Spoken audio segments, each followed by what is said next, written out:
Purchase a diamond painting kit. No matter which company you buy your kit from, all kits contain the same elements you need to finish your artwork. Remove all of the items from the package and lay out the canvas on a clean, flat surface.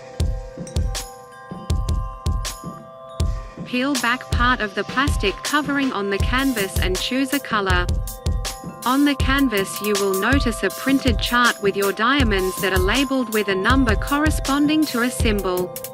Match the symbol of your choiced color on the canvas with the chart, then find the bag with the same symbol and pour out your first drill color into the tray.